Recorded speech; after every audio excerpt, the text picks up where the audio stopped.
سامعین کرام السلام علیکم ورحمۃ اللہ وبرکاتہ۔ بسم اللہ الرحمن الرحیم۔ سیرت رسول خدا صلی اللہ علیہ وآلہ وسلم کے عنوان کے تحت آج کا ہمارا موضوع ہے کہ رسول خدا صلی اللہ علیہ وسلم کی نگاہ میں نماز کی اہمیت کیا ہے۔ یہ تو جب ہم دین اسلام کا، شریعت اسلامیہ کا، قوانین اسلامیہ کا مطالعہ کرتے ہیں تو ہم یہ پاتے ہیں کہ خداوند متعال اپنی معجزاتی کتاب قرآن مجید میں یہ ارشاد فرماتا ہوا نظر آتا ہے کہ ان الصلاۃ تنہی عن الفحشاء والمنکر، بے شک نماز ہی ایک ایسی شے ہے جو لوگوں کو فحشاء اور منکرات سے بچائے رکھتی ہے۔ یا خود رسول خدا صلی اللہ علیہ وسلم کی ذات والا نے یہ ارشاد فرمایا، الصلاۃ عماد الدین، نماز دین کا ستون ہے۔ جیسا کہ آپ تمامی حضرات نے دیکھا ہوگا کہ جب خیمے نصب کیے جاتے ہیں تو خیمے کے درمیان ایک ستون کو لگایا جاتا ہے، اور جیسے ہی اگر آنے والا شخص، اس میں داخل ہونے والا شخص یہ کہے کہ اس ستون کی ضرورت نہیں ہے، اسے ہٹا دیا جائے، اور اگر کوئی شخص اس کو ہٹا دے گا تو پورا کا پورا خیمہ زمین بوس ہو جائے گا۔ اسی طریقے سے دین اسلام کی نظر میں نماز کی اہمیت ہے۔ اگر دین اسلام سے نماز کو نکال دیا جائے گا تو اس کا پورا دین ختم ہو جائے گا۔ یا دوسری جگہ پر آپ صلی اللہ علیہ وسلم کی ذات والا نے ارشاد فرمایا، الصلاۃ معراج المومن، نماز مومن کی معراج ہے۔ یعنی اگر ایک مومن بندہ نماز کا پابند ہے تو شخص بلندیوں کو طے کرتا ہوا نظر آئے گا۔ مگر سوال یہ پیدا ہوتا ہے کہ رسول خدا صلی اللہ علیہ وسلم کی نگاہ میں نماز کی اہمیت کس قدر تھی؟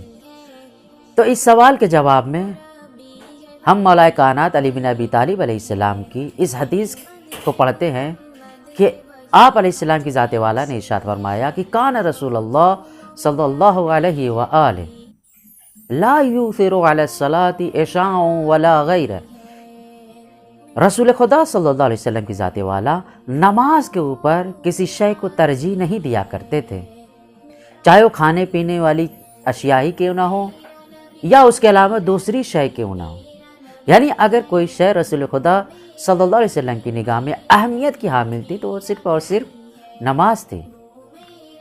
وَإِذَا كَانَ دَخَلَ وَقْتُهَا، اور جیسے ہی نماز کا وقت داخل ہو جایا کرتا تھا، كَأَنَّهُ لَا يَعْرَفُ أَهْلًا وَلَا حَمِيمًا، گویا رسول خدا صلی اللہ علیہ وسلم نماز کا اس طریقے سے اہتمام کرتے تھے کہ نہ وہ اپنے اہل و عیال کو پہچانتے تھے اور نہ ہی اپنے دوست ساتھی سنگاتی کو پہچانتے تھے۔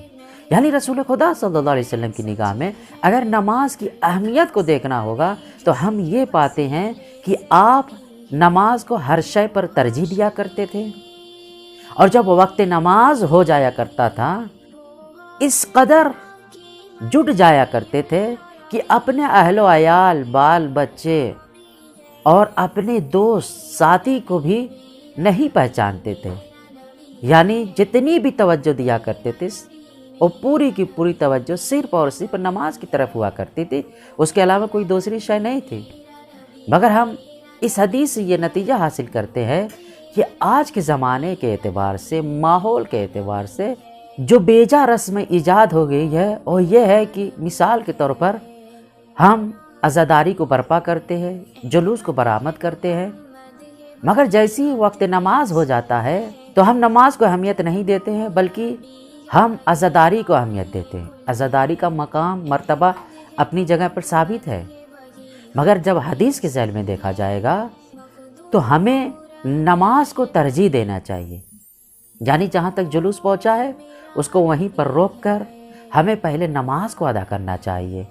اور فلسفہ قیام امام حسین علیہ السلام میں سے ایک فلسفہ، ایک قیام کا مقصد یہ بھی تھا کہ نماز بچ جائے۔ یہ ہے رسول خدا صلی اللہ علیہ وسلم کی نگاہ میں نماز کی اہمیت۔ تو ہم دعا گو ہے کہ خداوند متعال ہمیں نماز پڑھنے کی توفیق عنایت فرمائے۔ وآخر دعوانا الحمد للہ رب العالمین۔